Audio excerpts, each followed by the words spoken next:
What's going on, guys? Got a basic refrigeration cycle video for you today. This is the On the Hill HVAC channel, so feel free to subscribe. I did try and attempt at this earlier in the week, but my camera wasn't the right direction. I didn't have time to refilm it. So here goes attempt 2, and we're going to make sure this is right. So we'll title this refrigeration cycle, because that's what we're talking about, and that's what I'm going to show you. If you're an HVAC tech, if you're a refrigeration tech, you're going to need to know this, because this is the basis of what happens within your system. So we start with the compressor,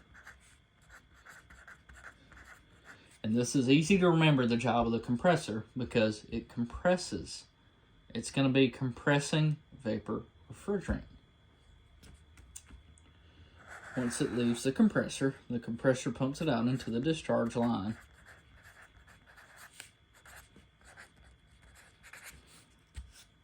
And in the discharge line, this refrigerant is going to be a high pressure, high temperature, superheated vapor. And because of that, that line is going to be warm. You don't want to touch that line, especially when the system's under a great load.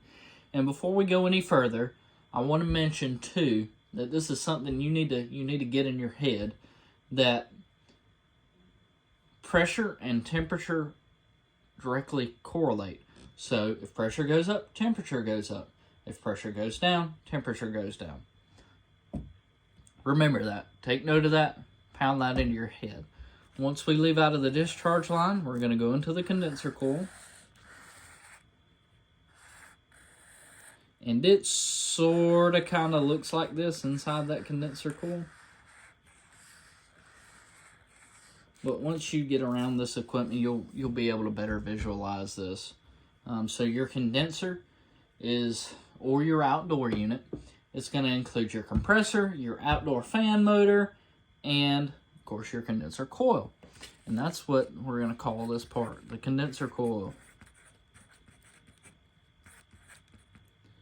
What are we doing here? Well, we're condensing. We're condensing that vapor refrigerant into a liquid. And let's say by the time we're halfway in the condenser coil, we want to be all liquid. That's our goal of the condenser, to condense the refrigerant down into a liquid.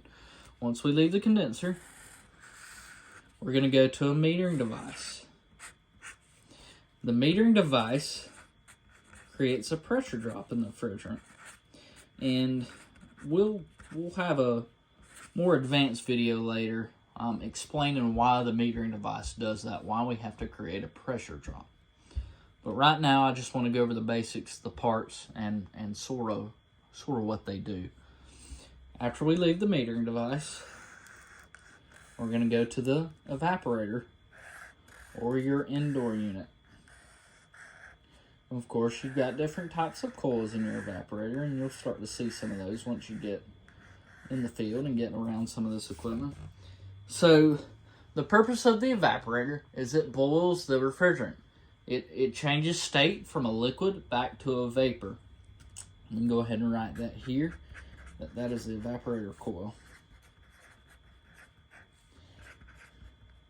And you may be asking yourself, why does it boil it? Why is it doing this? We'll go over that later. Again, I just want to make this basic. So your evaporator, your indoor unit, is it's going to include your indoor fan too. And that fan, if you ever go up to one of your vents in your house and you feel air coming out of it, that is that fan. That fan is pushing air across that evaporator coil and pushing it into your house, and it's also returning air. So after we leave the evaporator coil, we go back to the compressor and we start over again. I also want to add these parts. After the condenser coil, go into your metering device. This is going to be called the liquid line because it's carrying liquid refrigerant. When it comes out of your evaporator coil, this is going to be called the vapor line. Guess why? Because it's carrying vapor refrigerant.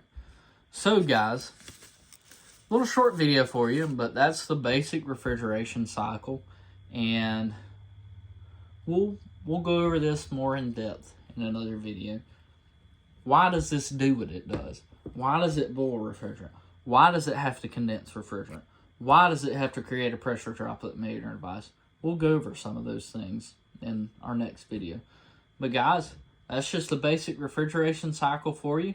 I want to thank you for watching. Make sure you subscribe to On the Hill HVAC for more videos. Again, I'm going to try to teach you, and eventually we'll go through some service calls. But that's it for today. Thank you guys.